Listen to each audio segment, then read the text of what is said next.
ambil di desa Relasi, mama desa di sini. Berarti mama desa di sini, mama desa Relasi ini dia sudah masuk dalam lokus posyandu siklus hidup yang sudah di-SK-kan dari kementerian, dari Bapak Sekda ini dulu PLT. Berarti mama kepala desa posyandu ada 3, itu harus jalankan posyandu siklus hidup. Tidak bisa lagi. Makanya nanti kita mulai hilang itu Bapak Mama kenal itu ada bilang posyandu remaja itu dia sudah mulai akan dikumpulkan ke posyandu siklus hidup. Posbindu yang untuk dewasa itu dia harus masuk ke posyandu siklus hidup. Posyandu lansia itu harus masuk ke posyandu siklus hidup. Dan tidak ada banyak posyandu dan tidak tadi kita akan meminimalisir tidak banyak kader. Dulu kita pun kader itu kan ada kader posbindu, ada kader posyandu lansia. Nah sekarang hanya tidak akan berubah adalah hanya kader posyandu siklus hidup. Nah itu nanti akan kembali ke Bapak Desa akan mau SK-kan dalam sistem pembiayaan itu. Kalau sudah jalan di posyandu siklus hidup, berarti nanti di pembiayaan kadernya kan kita sudah makin memperkecil. Hanya ini adalah bahwa Bapak Ibu sekalian bahwa posyandu siklus hidup tidak bisa dijalankan 1 hari. Dia bisa dijalankan itu bisa sampai 3 hari, bisa saja 4 hari. Apabila kalau misalkan Bapak Mama itu akan bisa lebih dari 4 hari itu apabila bisa menggunakan tadi sangat dijelaskan oleh Bapak Sekretaris bahwa menggunakan H-1 sampai dengan H+1. Nah H-1 itu yang tugas itu saya sampaikan. Tugas kader di H-1 Bapak Ibu sekalian adalah dia itu bertanggung jawab untuk datang ke posyandu. Dia itu sapu itu tempat posyandu. Dia sudah susun dia punya meja, sudah susun dia punya kursi. Karena kader itu mengundang sasaran. Jadi Bapak Desa tolong sampaikan kepada Bapak Mama kader bahwa sasaran itu bukan wajib mereka datang, tapi yang diundang oleh undang oleh kader-kader untuk datang ke posyandu siklus hidup. Dan itu hari-hari 1 itu kader itu harus datang ke sapu dia punya posyandu, susun dia punya meja mulai langkah 1 sampai langkah 5. Sudah bagi tugas kader mana yang ada di langkah 1 sampai dengan ada di langkah 5. Habis nanti sudah bagaimana mereka sudah menata itu posyandu orang dengan kegiatan-kegiatan yang di mana datang itu dia punya sasaran itu tidak rasa itu monoton, hanya itu saja. Nah seperti kami lakukan kegiatan refreshing kader di teman-teman kader lain, kami buat mereka buat inovasi seperti di posyandu itu mereka juga buat mereka punya yel-yelin dari pesan kesehatan. Dia jangan datangnya cuma Nikodemus saya sound, Bertolomeus saya sound. Nah, kan ke posyandu sananya monoton begitu, satu.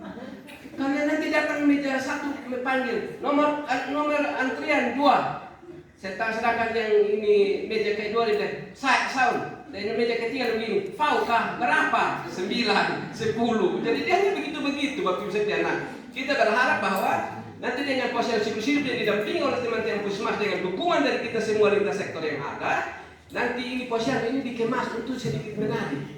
Dari ada dia punya daya tarik yang dimana akan membuat kita punya kader, kita punya sasaran itu bisa datang ke posyandu.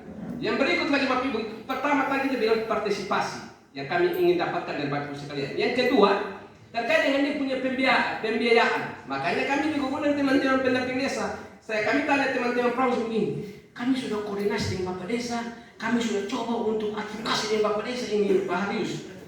Tapi kami sampai omong dekat Bapak Desa begini, nanti kami omong di pendamping desa dulu kok. Nah kakek sampai pendamping desa kami ada koordinasi dengan pendamping desa. Kakek pendamping desa begini, kami mesti mau sampai tim TA di atas, tim asistensi di atas. Kalau tim asistensi mau, kalau tidak, kalau mau berarti kegiatan akan terakomodir. Kakek bilang tim asistensi, makanya kami undang Pak Kapi di sini. Dulu kami dengan Pak Koi, Pak Nahesu Koi. Kami sekarang sudah dengan Bapak Bernard. Nah kami undang lagi ke sini. Hanya tadi dia punya alur ini mungkin karena ada keterbatasan waktu kita tidak sampai kasih korek-korek Bapak Bernard untuk bagaimana nanti dia punya tim asistensi ini kalau memang tadi bilang dibawa dalam musrembang dus, dibawa dalam musrembang des. Habis dimasukkan dalam RKPDes untuk menjadi APBDes itu apakah kewenangan penuh itu ada di tim asistensi kabupaten untuk mencoret-coret atau tidak? Nah tadi tidak ada kesempatan teman-teman untuk coba tanya itu. Kalau memang ada kewenangan penuh untuk mereka coret-coret, nah kalau begitu tuh musrembang Rusto atau musrembang Des di sana. Kalau memang tim TA di sini punya kewenangan penuh. Hanya kembali ke tadi saya tangkap dari Pak Bernard bilang itu bahwa ada teman-teman yang diundang untuk Muslimbang Dus, Muslimbang Des datang. Nah ini yang nanti teman-teman Promkes dan Puskesmas ini harus ingat ini. Kita kalau bilang dia kami sudah dapat undangan. Nah ini jadi hari ini menjadi kita punya gambaran, kita punya potret kepribadian kita masing-masing bahwa harus mulai Muslimbang Dus lewat, Muslimbang Des lewat. Tapi mudah-mudahan ada yang sudah sedikit menumpang sudah di situ. Yang penting jadi penumpang jangan penumpang gelap. Nah nanti ke depan itu Bapak Mama sekalian, Bapak Mama Desa sekalian, ikut teman-teman Promkes, mereka pun tugas itu, mereka fungsional penyuluh Promkes, mereka pun tugas adalah penyebaran informasi dan pemberdayaan masyarakat. Jadi kalau untuk memberdayakan masyarakat ini mereka pun spesialis mereka ini. Karena di Puskesmas itu masing-masing dan di ilmu sendiri. Orang ke teman-teman Promkes ini mereka tidak tahu suntik. Dia jangan bilang Bapak Promkes mari kau suntik ambil beta KB dulu, bisa. Mama Promkes suntik ambil beta KB. Tapi kalau Mama Promkes bisa pasang kondom bisa, betul tuh Ibu Cintia bisa pasang kondom. Kalau untuk hanya sebatas pasang kondom saja bisa, tapi untuk suntik bisa suntik. Nah, seperti itu Bapak Ibu sekalian.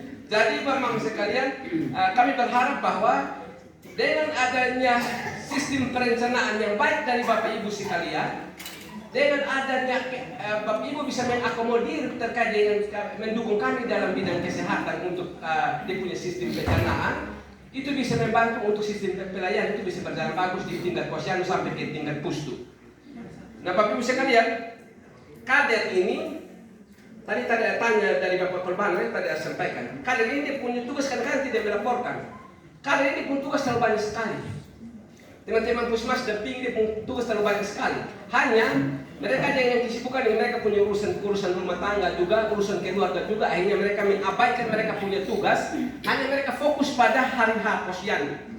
Padahal mereka kalau dalam posyandu siklus hidup ini yang sudah jalan Bapak Ibu sekalian, mereka itu diwajibkan itu harus turun kunjungan rumah itu door to door total coverage. Semua kakak dalam rumah dalam desa itu harus ditahu di data sama-sama. Harus tahu dia punya derajat kesehatan semua. Contoh nanti datang di Pak Haris punya rumah, kader tuh harus tahu di Pak Haris punya rumah tuh ada berapa usia dewasa, berapa ada kelas sekolah, berapa bayi balita di situ. Apakah Pak Haris buat istri itu nifas atau ini hamil? Atau Pak Haris punya istri itu di usia dewasa dia pakai KB kosong deh. Dia KB apa? Itu harus tahu dan itu data tuh teman-teman Puskesmas sudah mengarahkan itu kader itu untuk dapat itu data semua. Nah hanya terkadang kadang-kadang kader yang tidak mau turun ke sana dengan ada satu yang kendala kami Bapak Ibu sekalian terkait dengan dia punya format pendataan. Dalam dana BOK kabupaten seperti kami punya ini dan dana BOK teman-teman Puskesmas dalam juknis kementerian kami untuk penggunaan dana tidak mengizinkan untuk pendanaan itu formulir kunjungan rumah, tapi mengizinkan untuk teman-teman turun pendampingan kader posyandu dalam pelaksanaan posyandu siklus hidup.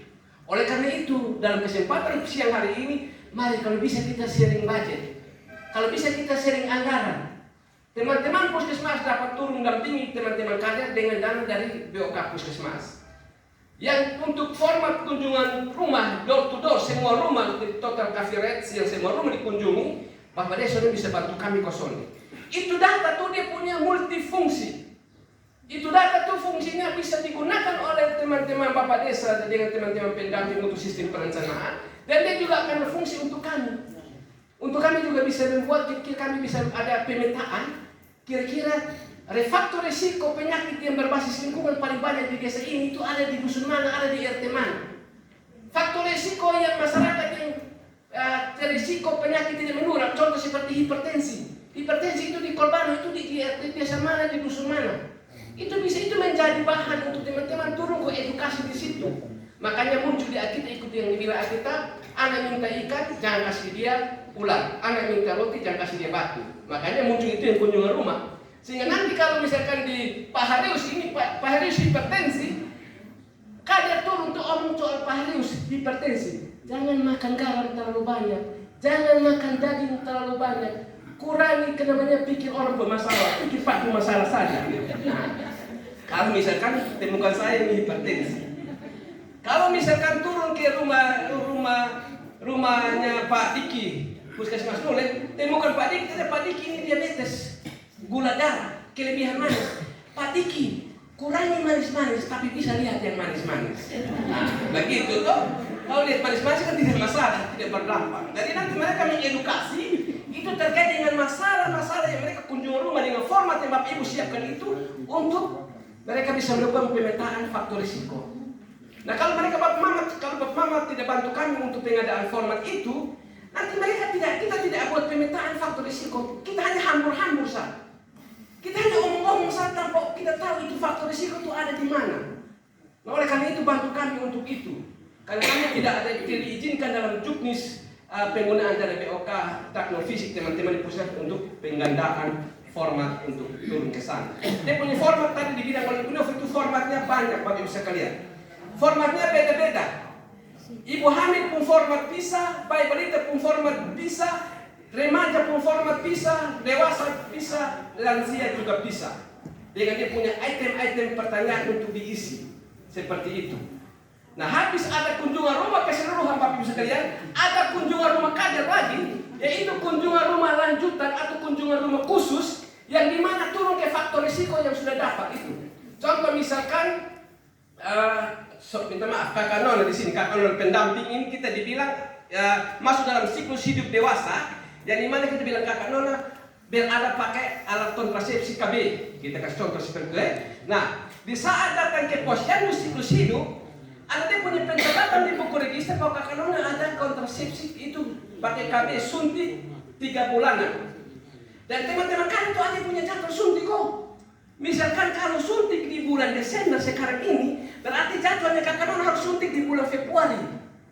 Kalau Kakak Nona sedang suntik di bulan Februari, kalian tuh turun kunjungan rumah lanjutan itu kok tanya, Kakak ada rencana kok kubarin disuntik. Nah, kalau dia Kakak ada rencana, kalian lihat lagi. Apakah Kakak Nona ini kira-kira anaknya 2 atau 3? Kalau sudah 5 kalian harus mau buat apa? Kalau sudah 5 itu kalian omong, Kakak, Alkitab bilang anak-anak banyak mah. Kalau kita hidup sekarang sampai begitu lah. Contohnya itu tugasnya kakak, itu tugasnya yang banyak. Nah itu namanya tugas dan tuntutannya seperti itu. Hanya kesulitannya kami itu adalah format itu. Makanya teman-teman kalau ini pergi ke posyandu dampingi, mereka mau menyalahkan kader ini. Formatnya susah. Nah, ada satu pilihan lagi Bapak Ibu sekalian. Kalau Bapak Ibu, Bapak Mama desa dan teman-teman pendamping tidak mau siapkan format, ada satu pilihan. Pilihannya adalah beli kasih mereka HP Android. Siapa kasih mereka pakai data. Mereka akan menginput itu format ada dalam HP Android itu. Makanya akan kembali pada sumber daya kader. Apakah bisa mengoperasikan itu HP Android atau tidak? Nah, Bapak Mama sekalian, itu aplikasi kunjungan rumah itu ada di dalam itu HP Android. Dan kita diinstal masuk ke sana untuk teman-teman turun ke sana, bisa langsung isi saja. Dia punya hasil kunjungan rumah setiap kategori usia. Kalau yang bikin susah, bikin lama itu waktu sekalian, apakah tidak turun ke Pak Haris rumah itu ada anak bayi, Pak Haris anak balita, misalkan umur 2 tahun. Pak Haris istri perut naik lagi, hamil toh. Habis di situ Pak Haris anak 1 anak remaja. Habis Pak Haris dewasa, ketemu Pak Haris mama tinggal dengan jadi ada semua siklus hidup lengkap. Mau bayi, ibu hamil, mau remaja, mau dewasa, mau lansia ada di satu rumah. Itu mereka akan lama. Tidak bisa satu hari itu mereka bisa kunjungi sampai 3-4 rumah. Mungkin cuma 1 rumah, 1-2 rumah. Karena harus tanya semua di situ. Kalau tanya ke Bapak begini, Bapak makanya sebentar, Bapak suka berisap kok? Emangnya suka isap rokok kok? Suka isap rokok kok sonde? Kalau bilang isap rokok, ada punya edukasi lagi di situ untuk menyampaikan kepada Bapak jangan suka untuk itu. Jadi kadang dia punya peran itu sebenarnya banyak. Nah, sekarang kembali pada Bapak Ibu, mau dukung kami untuk pendataan ini, apakah mau siapkan HP Android atau mau siapkan dia punya format saja? Kembali pada Bapak Ibu sekalian. Nah, apa manfaat data untuk Bapak Ibu, Bapak kader yang suka keluar uang? Apa kan di Bapak tanya? Kan suka keluar uang nanti dia punya manfaat apa?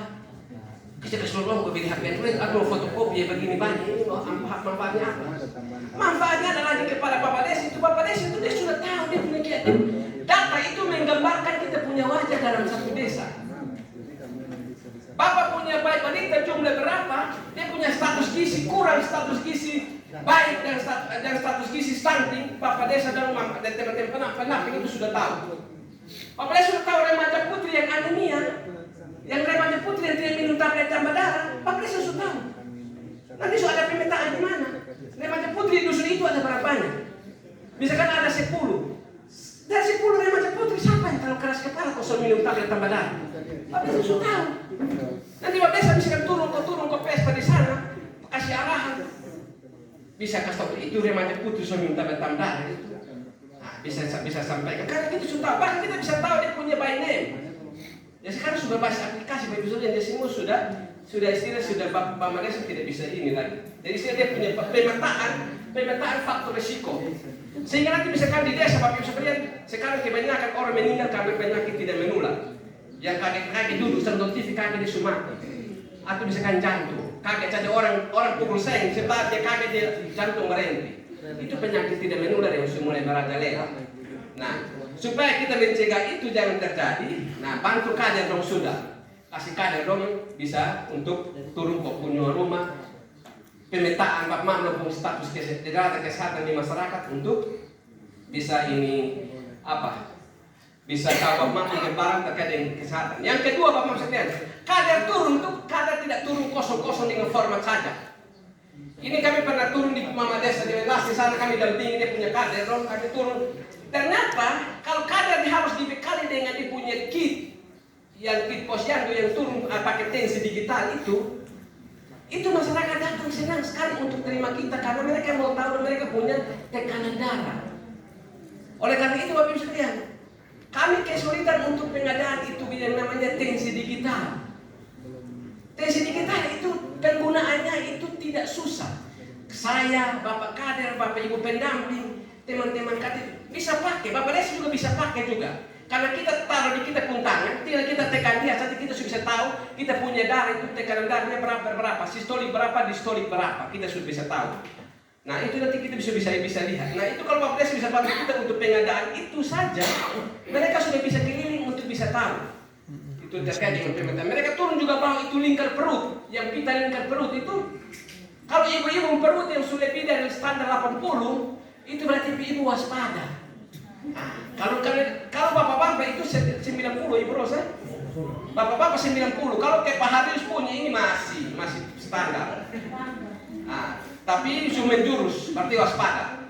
Misalkan kau yang langsing, nah itu lebih. Tapi kalau mama yang lingkar ambil kau sudah lebih, hati-hati sudah. Jadi nanti karena itu sudah mulai deteksi kita Bapak. Mereka sudah sampaikan kepada kita. Jadi kalau bisa Bapak Mama sekalian, dana desa dengan pembiayaan yang kecil-kecil seperti itu, bantu kami untuk bisa operasional di Bapak Mama punya lingkungan desa, wilayah desa untuk bisa. Bukan kadar turun untuk Bapak Mama sekalian, bukan dia mendiagnosa, beda. Kadar bukan mendiagnosa, tapi kadar mendeteksi faktor resiko. Kalau dia turun tensi Bapak Mama semua ditemukan misalkan darah 50/100, berarti itu risiko darah tinggi. Dan ada dia punya hitungan, dia punya umur berapa dengan dia punya tekanan darah, begitu dia faktor risiko berat atau tidak berat, sedang atau tidak. Karena misalkan saya umur sekarang 40-an, beda saya punya faktor risiko dengan tekanan darah yang sama dengan orang yang umur 50-an. Kalau saya itu dia punya ilmu kesehatan begitu, makanya rajin-rajin tensi sudah, supaya nanti kita konsultasi dengan teman-teman TKDI. Nah, kita berharap seperti itu Bapak Ibu sekalian. Nah, sekarang kita kembali pada insentif kader. Tadi sudah itu kit kader, sudah itu format, sudah itu HP, pulsa. Mungkin Bapak ini hanya kasih kembali, Bapak Mampu mulai pikir-pikir sudah. Identifikasi kami mampu di mana. Oh, kalau mampu di mana, jangan ragu-ragu ke bantu kami. Yang berikut, Bapak Mama sekalian, kami tahun 2025 ini ada dana sedikit untuk kader turun kunjungan rumah itu yang total coverage. Tahun 2025 ini. Makanya teman-teman Pusmas yang di belakang itu, mereka ada bagi-bagi kader itu, mungkin satu hari mereka turun 2-3 kakak untuk dapat uang 100.000 sah. Tidak harus banyak-banyak. Nah mereka turun untuk mereka ke sana. Itu diizinkan hanya cuma uang segitu saja. Nah, Pak Mama kalau mau keberlanjutan dia punya kunjungan rumah sampai kunjungan tindak lanjut, Pak Mama kalau bisa tidak salah kasih anggaran sedikit untuk kader dengan pembiayaan dia turun kunjungan rumah. Kasih dia target. Kasih dia target, misalkan dia Bapak Mama kader ini turun ke dusun ini ada 40 kakak. Bapak Mama uang hanya cuma 500. Kamu 5 orang habiskan itu rumah. Ingin uang 500. Tapi dia pendata ini jelas harus terkumpul dengan benar, terinput dengan jelas untuk kita olah untuk menjadi wajah kita punya dusun, kita punya desa. Seperti itu. Nah, ini yang kita berharap untuk kalau bisa Bapak Mama desa, teman-teman pendamping, coba perhatikan juknis Bapak, juknis penggunaan dana desa. Kami tidak bisa, Bapak Mama sekian kita tidak bisa bilang mengharuskan. Karena kita ini ada sistem koordinasi. Kalau memang lihat, kalau memang baik, lakukan. Tapi kalau dilihat kalau memang tidak baik dan terlawan dengan aturan, jangan. Ini kami hanya cuma sampaikan kita punya keluh kesah, isi hati kami. Apabila kalau memang kita lihat ada dia punya celah-celah sedikit, nah ambil sudah kau pakai. Toh itu pakai untuk kita punya desa sendiri, toh kita pakai juga untuk kita punya kesejahteraan, kita punya masyarakat di bidang kesehatan seperti itu. Nah, kalau itu kita sudah kami pada punya transportasi bagi usaha kalian. Kalau bisa biaya dia untuk dia turun. Mereka di posyandu misalnya mereka akan lakukan deteksi itu dan mereka harus turun. Turun itu bukan hanya untuk orang-orang yang sakit. Turun juga itu untuk orang-orang yang contoh misalkan dalam ini posyandu ada ibu-ibu yang tidak mau anak datang ini bulan, mereka turun ke mulai turun ke edukasi dia, tanya dia sudah bawa anak untuk apa? Atau misalkan ibu hamil ada keracunan kehamilan, misalkan ibu kaki bengkak-bengkak, itu dia turun harus dampingi. Apalagi ibu hamil yang sudah deka-deka melahirkan, sudah ada tafsiran tersaliran dari bidan desa, bilang minggu depan dia sudah hamil. Kaget, melahirkan. Nah, ternyata semua masih konsentrasi. Nah, bila minggu depan dia mau melahirkan, berarti ini teman-teman kader ini dia harus pergi pendampingan. Sehingga jangan muncul bilang, ma, bedo dulu tadi keluar sendiri. Iya, toh biasa kan begitu toh. Karena kita kurang mendampingi dia, kaget dia keluar, kaget dia dulu keluar sendiri. Tidak ada pernah bilang keluar sendiri. Kita mau maaf, kalau kita mau kinji juga kita rasa kinji mau kita di kamar kecil, toh. Tapi kalau itu dia mau keluar, kemudian dia keluar sendiri, nanti kader tanya, ma, kira-kira buat di bulan gelap, ke bulan terang, kok ini anak pembaik, langsung ada rasa sakit. Nah, ini yang soal. Jadi Bapak-Bapak sekalian, bantu kami untuk bagaimana bisa memfasilitasi kader untuk kader bisa menjalankan tugas fungsi dengan baik. Kembali Bapak Mama bilang tadi ada berdebat soal sistem pelaporan. Sistem pelaporan itu tidak sulit sebenarnya. Sistem pelaporan kader posyandu itu ada dan dia buku register. Karena kader dibatasi dengan dia punya, tadi kita sepakat semua tadi bilang dia punya tingkat pendidikan. Tingkat pendidikan kader itu sama seperti saya punya jari. Ada yang pendek, ada yang agak pendek, ada yang agak tinggi, ada yang paling tinggi di atas. Bervariasi ya kader pun tingkat pendidikannya. Jadi kalau kita bilang dia punya SDM, kita paksa dia untuk bikin sistem pelaporan yang bagus dan baik dan benar untuk Bapak Mama sekalian. Jangan paksa dia kalau dia nengok, dia menderita. Dia punya sistem pelaporan yang jelas tuh ada di bawah itu buku register itu. Dengan nanti ada di saat dia memiliki kunjungan rumah tuh nanti ada dalam format itu ataupun di aplikasi Bapak Mama berikan ke dia HP. Tapi teman-teman puskesmas kami sudah minta mereka untuk mereka mengarahkan. Kalau memang Bapak Mama kepingin memang ada satu format baku untuk bagaimana membuktikan mereka punya pelaksanaan tugas, mereka akan membuatkan format baku. Contoh misalkan posyandu siklus hidup. Nanti mereka akan buat dia punya laporan, jumlah jiwa dalam ini posyandu siklus hidup ini berapa banyak. Kelompok usia bayi berapa, kelompok usia balita berapa, kelompok usia ibu hamil berapa, kelompok usia ibu nifas atau ibu bersalin berapa, kelompok remaja, kelompok dewasa berapa, kelompok lansia berapa. Itu hanya cuma isi punya jumlah saja toh. Sesudah itu dan itu adalah target. Nanti kita ada kolom lagi berapa yang datang, tinggal isi. Kan datangnya kita sudah pasti. Contohnya ibu sembara di Nungkolo sana. Ibu Nungkolo suka bahwa di Nungkolo sana misalkan remaja ada 100. Tinggal di kolom itu adalah dia punya jumlah total remaja di 100. Dalam itu bulan yang datang itu hanya cuma 90, berarti 10-nya datang. Itu kan bisa dilaporkan kepada Bapak Desa dengan sistem pelaporan seperti itu. Sebenarnya tidak sulit. Yang sulitnya adalah nanti kita mau sepakat untuk dia mau jalan yang baik atau tidak. Tapi sistem pelaporan bagi saya dan teman-teman di puskesmas untuk dampingi kayaknya tidak sulit. Nanti sulitnya itu yang ATK. ATK untuk kasih dom. Karena Bapak Mama saya pernah turun ke satu desa dampingi kader hanya untuk menggaris di register saya. Karena waktu itu masih Bupati Mela bilang turun di itu desa dia singgah lihat posyandu. itu kader no, garis itu buku register pumba bengkok lagi. Pi kamu turun kau dampingi, dia hanya untuk mau dampingi garis buku register saja ini soal juga. Nah, oleh karena itu tadi mama kader kenapa kok garis bengkok-bengkok? Mister Katinta. Nah ini kalau Mister Sonata kita meminta disapa. Nah ini nih yang orang-orang ada di sini biasanya bilang ada 01 TTS, ada 01 mana, ada 01 mana. Yang ada pegang Garuda siapa itu ini bantu kami ya. Kami coba untuk mengidentifikasi, kami lemparkan saja. Kami tidak punya kewenangan untuk bilang harus, tapi kami lemparkan.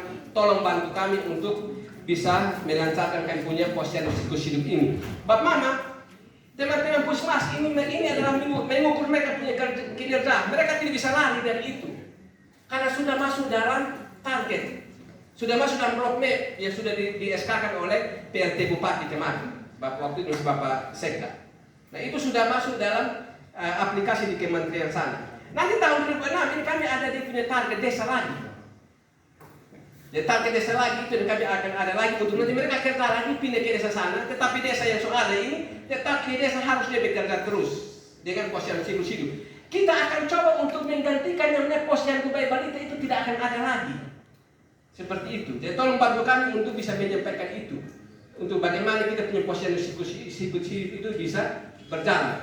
Nah, Bapak-Bapak sekalian, pada peningkatan kapasitas kader, Bapak-Bapak sekalian, kami juga ada peningkatan kapasitas kader dengan pelatihan-pelatihan secara online, tapi bersertifikat Kementerian Kesehatan.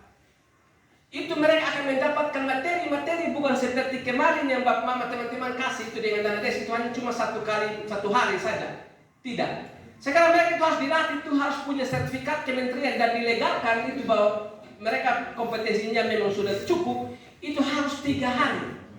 Ada yang punya materi-materi yang harus mereka lakukan dan sampai pada terakhir adalah harus praktek itu posyandu siklus hidup dari langkah 1 sampai dengan langkah 5. Dan seperti tadi Bapak Ben sampaikan bahwa ini karena dia cuma bisa di meja 1 bisa pindah-pindah. Tidak. Untuk yang posyandu siklus hidup ini adalah ini bulan kadang harus rolling. Bulan ini Pak harus di langkah pertama, bulan ke depan Pak harus di langkah kedua. Yang di 5 itu harus kembali di langkah pertama. Jadi dia harus dituntut, dia harus mengetahui semua kompetensi dasar kader. Dia harus tahu terkait dengan bayi balita, terkait dengan ibu hamil, ibu menyusui, terkait dengan remaja, dewasa dan lansia. Dia harus tahu itu ilmu semua. Dia turun ke mau kunjungan rumah, dia temukan terkait dengan ibu menyusui, dia harus edukasi kepada ibu menyusui bagaimana posisi kasih tete anak. Jangan mama kasih tete anak, taruh anak begini. Mak dia tetangga dan sana. Tidak bisa begitu. Jadi itu kader bisa dia turun ke edukasi. Mama kasih tete anak, mama harus taruh pelekatan.